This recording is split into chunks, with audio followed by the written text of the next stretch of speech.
Assalamualaikum warahmatullahi wabarakatuh. Hi, nice to meet you. In meeting 20, we will learn about passive voice 2. In the previous meeting, you learned about passive voice 1 in simple present tense and simple past tense. Now, in this meeting, we will learn about passive voice in present perfect tense and model auxiliaries. Still with us, the team of English Language Development Center of Harapan Bangsa University in 2020. Please stay safe and healthy and keep learning English. Passive voice in present perfect tense. Like in active voice, main verb of passive present perfect tense is also in the form of past participle, verb 3, and is begun with auxiliary verb has or have. The difference is that passive present perfect tense gets an additional auxiliary verb been. Take a look at this picture as an example of passive present perfect tense. For example, in this picture, you see a sentence, a receipt comes after the payment has been made. Artinya adalah kwitansi dibuat setelah pembayaran dilakukan. Kita lihat di sana ada tulisan has been made. Ini adalah bentuk pasif di present perfect tense karena menggunakan auxiliary has plus been plus made sebagai verb 3. Nah, apa rumus dari passive present perfect tense? Rumusnya adalah, kita lihat, di kalimat aktif, present perfect tense, subject plus have or has plus past participle plus direct object. Past participle di sini adalah verb 3. Kapan menggunakan have ketika subjeknya they, we, I, you? Kapan menggunakan has ketika subjeknya she, he, it? Sementara itu, di kalimat passive voice, subjeknya yang tadinya menjadi objek di kalimat aktif, maka dia akan menjadi subjek di kalimat pasif, plus have atau has, ditentukan oleh subjek, apakah subjeknya tunggal atau jamak, plus been, nah ini been selalu melekat, ya apapun subjeknya, plus verb 3 atau past participle, plus by. Nah, ini by-nya bisa dihilangkan, bisa juga dituliskan, baru kemudian agent-nya, the doer-nya, pelakunya. Agent in passive voice is the subject of the active voice. Ya, jadi agent atau pelaku di kalimat pasif merupakan subjek di kalimat aktif. In passive voice, the subject acts as the receiver of an action, while the agent is the doer of an action. Jadi di kalimat pasif, subjeknya ya berperilaku sebagai penerima dari sebuah tindakan, ya. Jadi subjek yang di depan, misalkan kue itu telah dimakan. Nah, jadi kuenya sebagai penerima perlakuan, sementara agentnya, kue itu telah dimakan oleh adik saya. Nah, itu adik saya sebagai agent atau the doer of an action. This pattern is used for transitive verb, where those verbs are generally in the passive form. Jadi pola ini digunakan buat kata kerja yang membutuhkan sebuah objek, di mana kata kerja tersebut umumnya merupakan bentuk pasif. Kenapa Mister yang intransitive verb atau kata kerja yang tidak membutuhkan objek tidak bisa dipasifkan? Karena tidak ada objek yang dipindahkan atau dialihfungsikan menjadi subjek di kalimat pasif. Note, nah ini ada catatan. The use of have or has is based on the subject in the passive voice, object in the active voice. Jadi penggunaan have atau has itu bergantung pada subjek di kalimat pasif. Ya, mau subjeknya tunggal, jamak, kalau tunggal pakai has, kalau jamak pakai have. Has is used for singular subject, she, he, it, while have is used for plural subjects, I, you, they, we. Examples of passive present perfect tense. A. He has prepared great slides for the presentation. Nah, kalau dipasifkan menjadi great slides have been prepared for the presentation. Kita lihat subjek di kalimat aktifnya he, kata kerjanya has prepared, great slide object for presentation sebagai object of preposition. Artinya apa? Bahwa dia telah menyiapkan slide-slide yang bagus untuk presentasinya.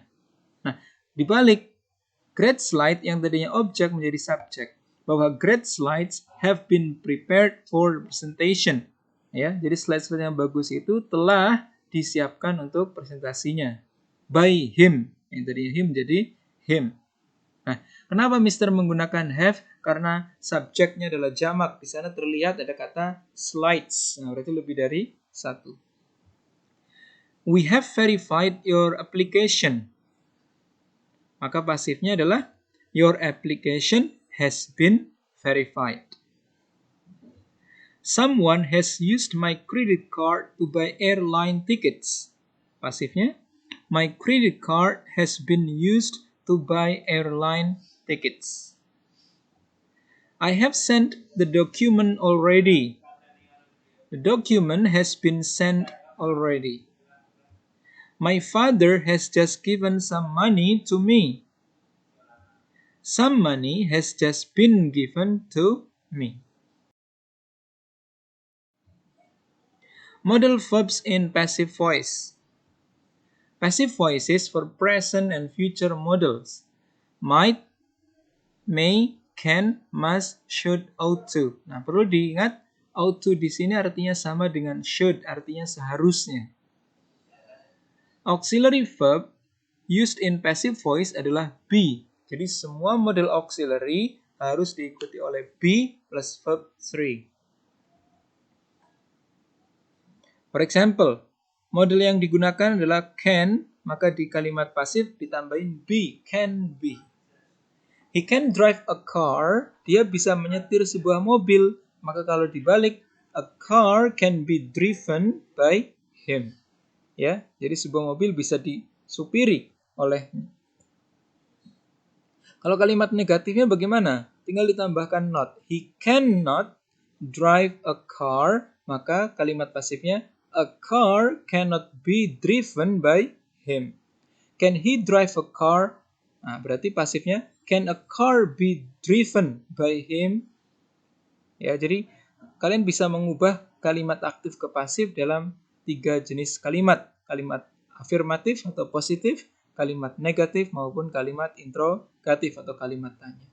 Nah, sekarang model yang berikutnya adalah must, artinya harus. Maka kalimat pasifnya must be. He must learn this book. Maka pasifnya this book must be learned by him. Jadi bisa learn pakai T, bisa juga learn pakai ED. Boleh dua-duanya. Ya. Kalau negatifnya he must not learn this book, maka this book must not be learned by him. Must he learn this book? Nah, berarti kalimat pasifnya must this book be learned by him? Haruskah buku ini dipelajari olehnya? Nah, model verbs yang berikutnya adalah may sama maybe. Ya. She may eat an apple. Ya, dia boleh makan apelnya. Nah, berarti kalau dibalik, an apple may be eaten by her.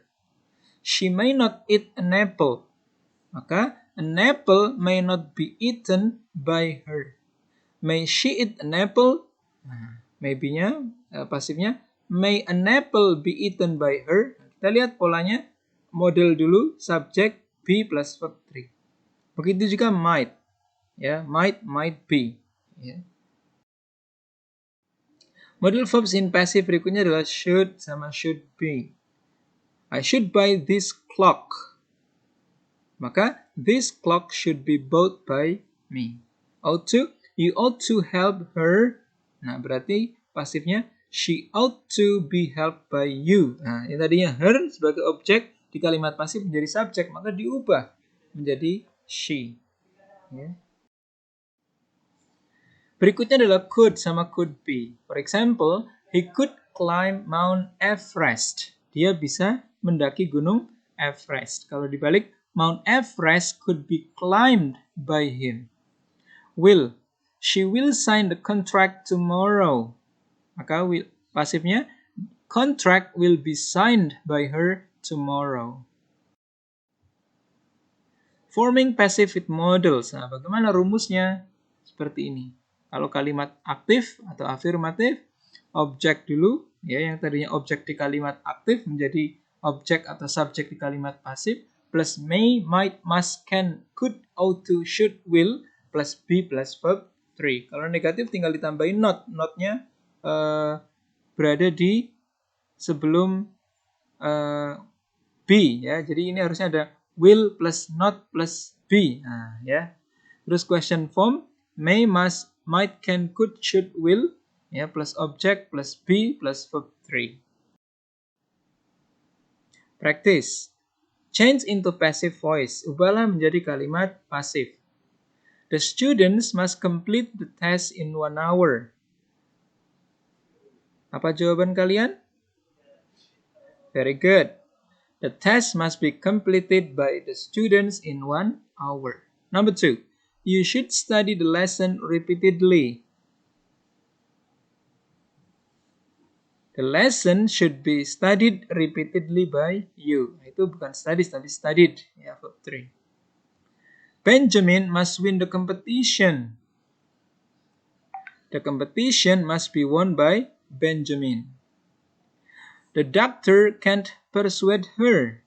Maka, she can't be persuaded by the doctor. Our English teacher may give an exam today. An exam may be given by our English teacher today. Thank you very much. If you have any questions, please feel free to ask in the forum or in WhatsApp group. Thank you. Wassalamualaikum warahmatullahi wabarakatuh.